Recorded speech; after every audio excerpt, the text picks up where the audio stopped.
And look, I think you touched on a number of the factors that we still see on the economic data and the underlying growth, which has been slowing in Asia.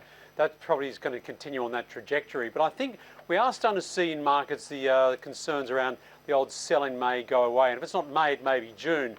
But there's enough headwinds for markets to start getting a little concerned. Obviously, we've got Brexit coming up very closely. Domestically here in Australia, we've got an election on the 2nd of July, Republican and Democrat convention meetings in July as well. And obviously, we've got another OPEC meeting in June. So there's a lot ahead of markets to really absorb that might see that decisions and votes coming through might not be what markets are actually wanting. And that might just continue to keep us a little concerned on that.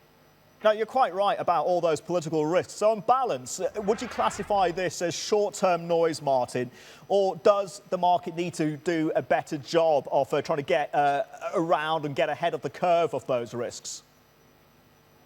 Well, typically, for example, in the Australian election, you get businesses and consumers really don't undertake new decisions until they have a result.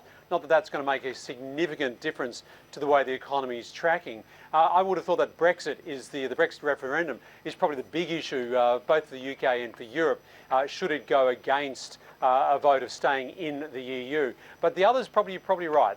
I think the markets will probably absorb them reasonably well. So probably shorter term noise might be impacting confidence at this stage. Yeah, let me just pick up on the Brexit risk, Martin, because dollar, bond yields, the Fed policy outlook, it's so very central to risk appetite right now. But you are calling for a Fed rate hike in June, despite that Brexit risk, despite the fact that the Fed are increasingly looking at global developments. Look, there's no doubt the Fed looks at global developments, and the January-February extreme volatility that we saw in global markets would have concerned most central banks, I would have thought.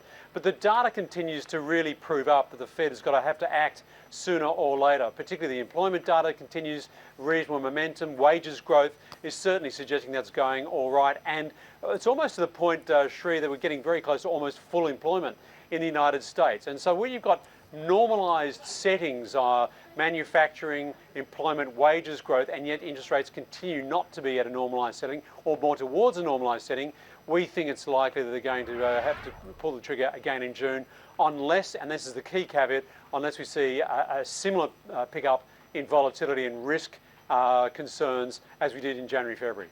Understood. Let's bring it back to this region, Martin. The investment case for ASEAN is looking a bit challenging right now, with the exception of the Philippines, as you say. But look at the data today. Exports got absolutely crushed in March, and you've got Dirty Harry Duterte in power now. Does all that change the equation?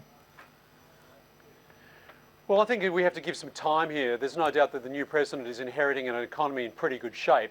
There's absolutely no question about that. When you look at consumption's been going on quite well. I think car sales were up 20% last month, year on year. So the export side has actually been doing okay up until this data. So inheriting a reasonably, an economy in reasonable position, they've taken the hard hits, they've done the structural reform process. It's more about what are those policies that the new president and his government is going to implement. And I don't think that's as clear, to be quite honest with you. So I think there would be some concerns until we have some clarity there.